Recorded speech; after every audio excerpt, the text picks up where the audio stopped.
नमस्कार आदाब दोस्तों। आज जिक्र के आसिफ करीम आसिफ का, अजीम शख्सियत, अजीम डायरेक्टर। जब हम इनका नाम सुनते हैं तो हमें मुग़ल आज़म याद आती है। मुग़ल आज़म देखते हैं तो के आसिफ की याद आती है। 14 जून को उनका बर्थडे होता है, इसलिए उन्हें याद कर रहा हूँ। वैसे भी कई मौके ऐसे आए कि उन्हें याद किया। बेहद गरीब थे के आसिफ। आलम ये था कि घर में जो कप होते हैं चाय के, वो भी 6 नहीं थे, अलग अलग थे। इतनी गरीबी। 1922 14 जून को इटावा में पैदा हुए, फिर बॉम्बे आए। और लेकिन शौक़ कुछ बड़ा करने का। इसी बीच इम्तियाज़ अली ताज एक स्क्रिप्ट लेकर आते हैं, अनारकली। लाहौर में एक बाज़ार है, वहीं पर एक मज़ार है, उसको कहते हैं अनारकली का मज़ार है। वहाँ से ये पूरी कहानी वाबस्ता है। उसके बाद फिर असल में उसका वो प्ले उस पे करना चाहते थे, लेकिन बहुत बड़ी स्क्रिप्ट थी तो उस पर कोई प्ले नहीं कर पाया। और फिर उसके ऊपर पूरी जो हो स्क्रीन प्ले लिखा कमाल अमरोही ने। फिर इस स्क्रीन प्ले को जब के आसिफ ने पढ़ा सुना तो उनके दिल के तार झनझना उठे। उन्होंने कहा मैं इस पे फिल्म बनाऊंगा। फिर वो सिलसिला शुरू हुआ के आसिफ का और एक ख्वाब का, मुग़ल आज़म का। 10-12 साल पैसे तो थे नहीं उनके पास। फिर शाहपुर जी ने पैसा लगाया, जो प्रोड्यूसर थे। फिर ये 10-15 साल या 10-12 साल लगे इस फिल्म को। पहले नरगिस थे उसमें, नरगिस जी थी, चंद्रमोहन। फिर बाद में बदलते गए, दिलीप कुमार, पृथ्वीराज जी, मधुबाला, नौशाद साहब का म्यूज़िक। वो एक हिस्ट्री है।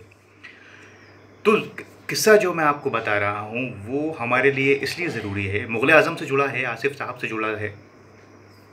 लेकिन आज हम लोग छोटी छोटी बात पे नर्वस हो जाते हैं, दिल टूट जाता है, हिम्मत हार जाते हैं।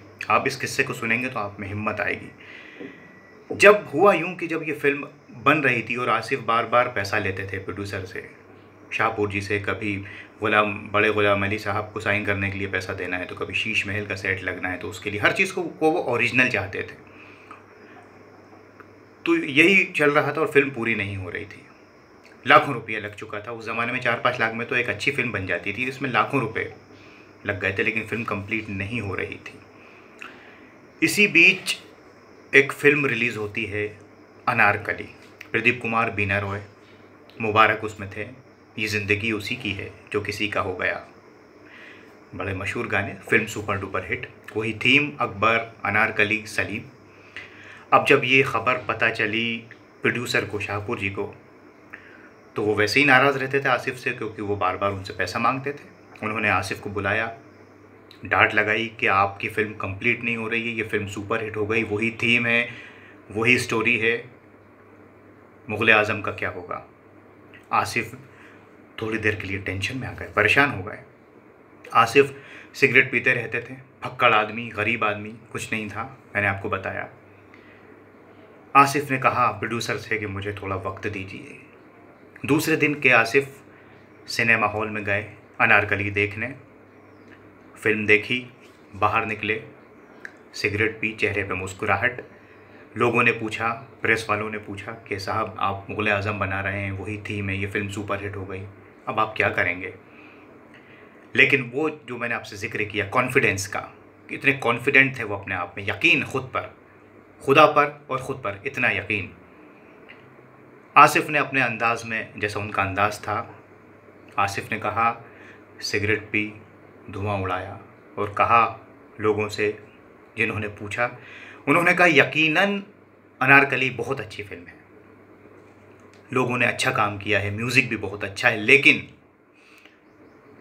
लेकिन अनारकली का मुग़ल आज़म से कोई मुकाबला नहीं है।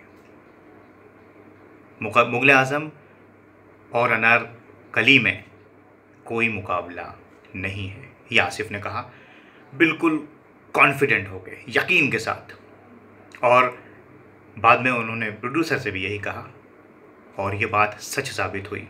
जब 1960 में मुग़ल आज़म रिलीज़ हुई तो वो हम सब जानते हैं कि क्या हिस्ट्री है मुग़ल आज़म की, वो क्या म्यूज़िक है, और हमेशा रहेगा उसका एक एक कैरेक्टर। थोड़ी देर के लिए आसिफ ज़रूर परेशान हुए थे, लेकिन वो यकीन वापस आया, वो कॉन्फिडेंट हुए फिर से। कॉन्फिडेंस उनका एक तरह से ख़त्म नहीं हुआ।